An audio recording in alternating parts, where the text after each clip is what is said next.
quitter un emploi, une ville, un pays. Dans cette agence immobilière à Boulogne-Billancourt, le directeur a tout plaqué. D'accord, c'est bon. Okay. Nous, on n'y a pas trop cru. On s'est dit, bon, il va y partir 6 mois, 1 an et il va revenir. Et finalement, il n'a pas du tout l'intention de revenir. Il est d'abord parti en vacances pour 1 mois. Puis en revenant, il nous a dit qu'il voulait y retourner pour y rester un certain temps. Bah, je ne pensais pas qu'il allait y rester si longtemps. Je pensais qu'il allait y rester un petit peu et revenir ensuite. Ça n'allait pas spécialement bien lui plaire. Et voici ce qu'il a quitté. Plus d'une dizaine d'employés, des centaines de dossiers et surtout un beau chiffre d'affaires, 3,5 millions de francs. Mais en septembre 95, le directeur a préféré partir. Sa nouvelle vie, c'est ici, à 10 600 km de Paris. Inanuran, une petite île en mer de Chine, dans l'archipel des Philippines.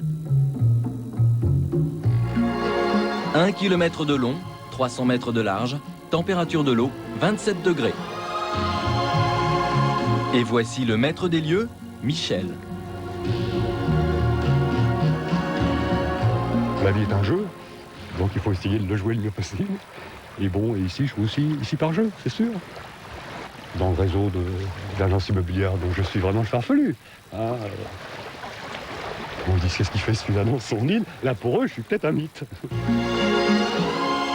Michel n'est pas un mythe. Il a 50 ans et il vit le rêve de beaucoup de Français, habiter sur une île sous les tropiques.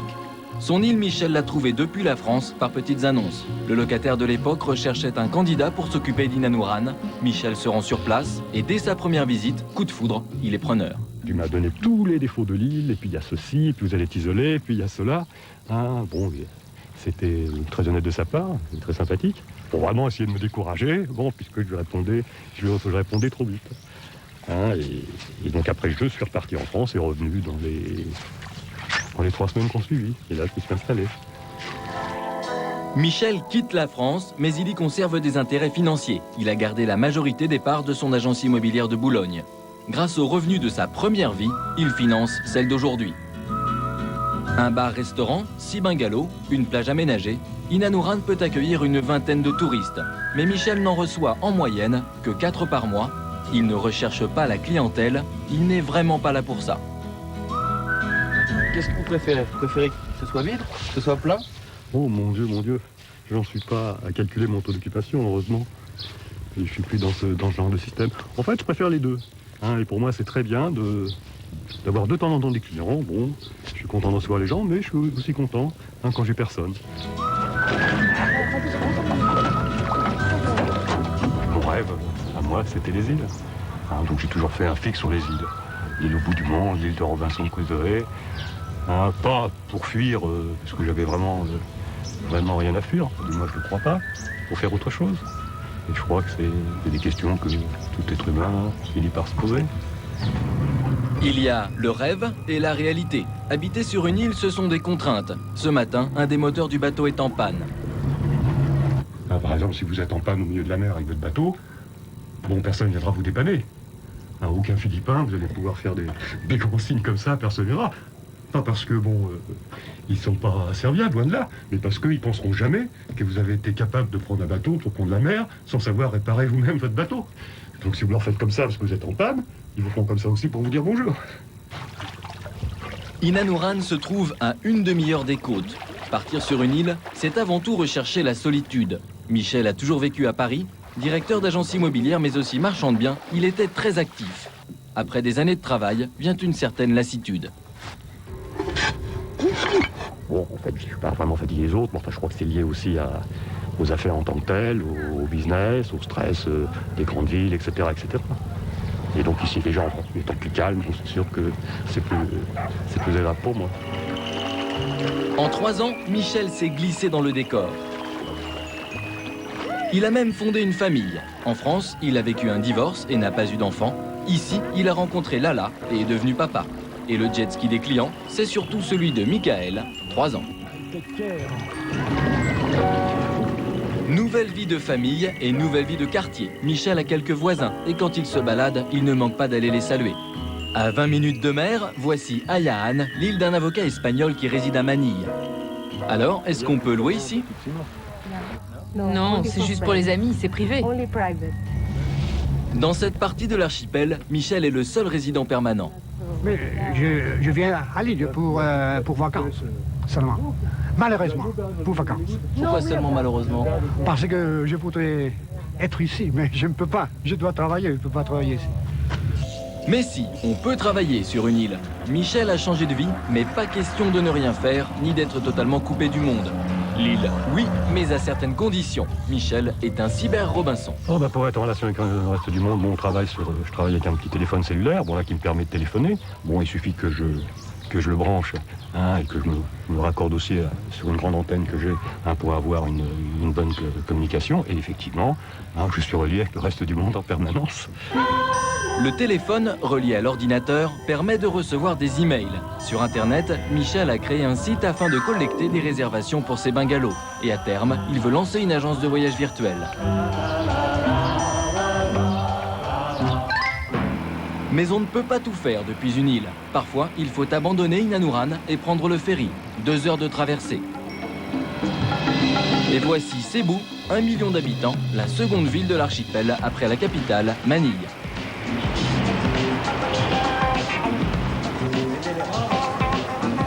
Michel vient ici 2 à 3 fois par mois, mais il n'y va pas que par nécessité. La grande ville, c'est aussi un besoin.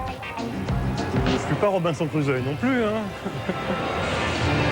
De temps en temps, bon, c'est vrai que c'est bien de retourner un petit peu à la civilisation pour savoir ce qu'on a.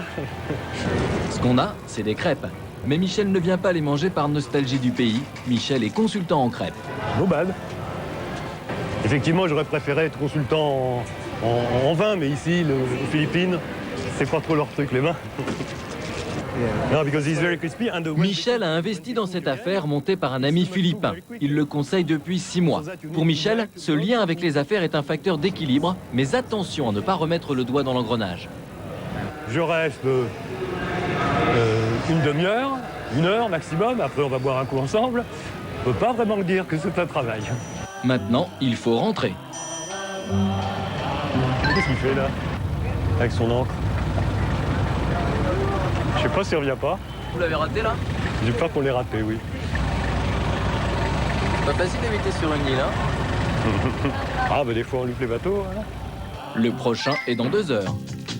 Les Philippines, c'est un immense archipel, 7000 îles au total. Nous sommes à plus de 1000 km au sud de chez Michel, Pandan, le petit monde de Dominique. 900 mètres, je dirais, de long, de là, voilà. De Paris, il faut 22 heures d'avion, 3 heures de jeep et 30 minutes de bateau pour venir ici. Il y a 12 ans, Dominique était cheminot en Alsace, Denis était serveur. À leurs yeux, une vie d'ennui. Ils ont choisi de vivre autre chose. Votre prime de départ volontaire de la SNCF, elle est derrière vous, là? Ouais. Tout était là, oui, ça c'est sûr.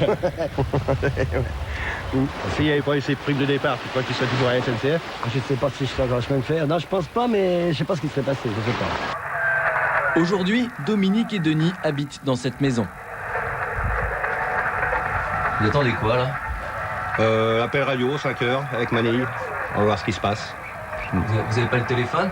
Ah, ici, non, il n'y a pas le téléphone. On attend désespérément, mais bon, peut-être qu'en l'an 2000, on l'aura. Pourquoi ça sert des soies sur une île? Pour le nouvel an, le foie gras. Vous avez vraiment l'impression de vivre au XXe siècle, là? Pas vraiment, mais qu'est-ce que le XXe siècle? Le XXe siècle en Europe, le XXe siècle ici, le XXe siècle où? Ouais, ça va, moi c'est ça. Jonathan. Là, voilà, Sylvain. Ouais, Sylvain, c'est Denis, je te reçois bien à toi. C'est dans ma chambre de lit.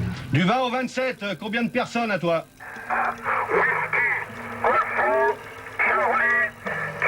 C'est un peu la maison du bon Dieu. Il y a un peu tout le monde qui dort ici. Quand il n'y a plus de place dans les bungalows, les gens qui veulent rester, alors on met des matelas de temps en temps là, en attendant qu'il y a de la place. Les blancs, c'est les chambres inoccupées. Alors, il n'y a pas beaucoup de blancs. Hein. Sur le mois de février et le début mars, il n'y a pas beaucoup de blancs. Donc c'est une affaire qui marche, alors? Ça va, apparemment ça a l'air de plaire aux gens.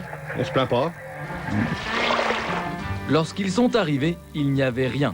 Dominique et Denis ont tout aménagé eux-mêmes. Ils ont construit des bungalows, une quinzaine. Aujourd'hui, ils les louent en moyenne 100 francs la nuit. Ici, les touristes se sentent hors du temps, loin de tout, une atmosphère primitive. Sur une île un peu sauvage, le confort rudimentaire devient même un élément positif.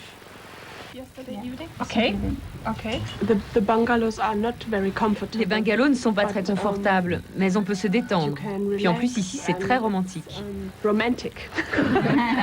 Au total, Pendante peut accueillir 40 touristes et l'île ne désemplit pas. Un succès de bouche à oreille.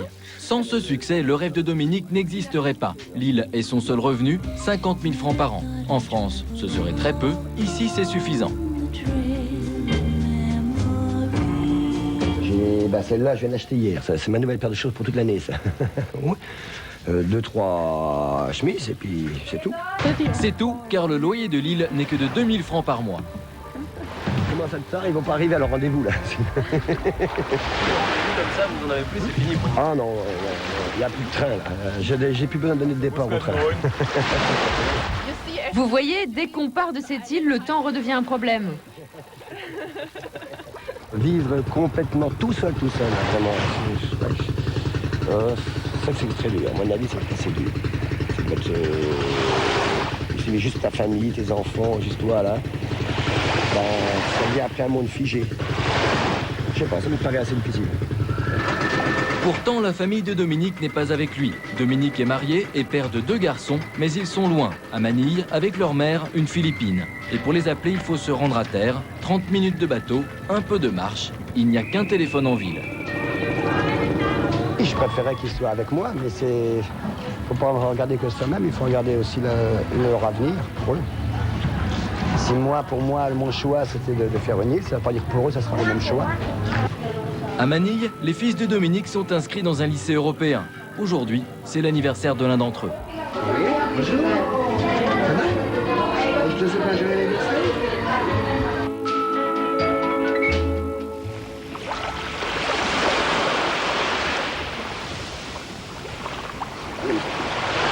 C'est le meilleur, le deuxième. Il faut bien réveillé. C'est le meilleur. Chaque matin, à 6 h, Dominique a la plage pour lui tout seul. C'est son privilège. Qu'est-ce que vous étiez venu chercher exactement? Bien entendre ça. Une vie sereine. Une vie différente. Qui est en accord avec la nature.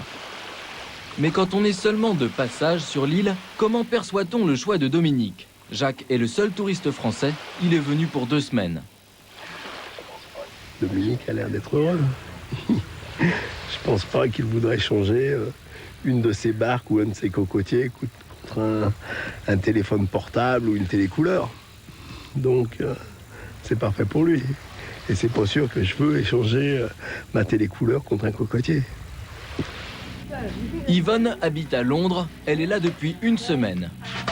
Je ne crois pas que je pourrais vivre ici.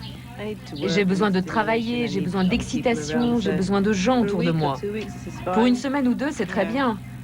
Mais j'ai besoin de ma pollution, de mes rues bondées. J'ai besoin d'insécurité. Tout ça, ça me manquerait.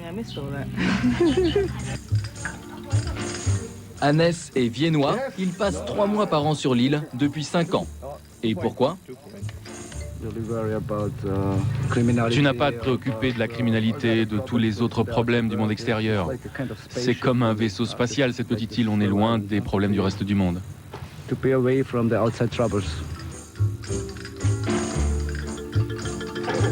façon, je vois qu'il y a des problèmes dans le monde. Je suis au courant des actualités. Je sais que le monde, c'est pas que sourire. Mais moi, je vis dans un monde souriant. C'est peut-être pas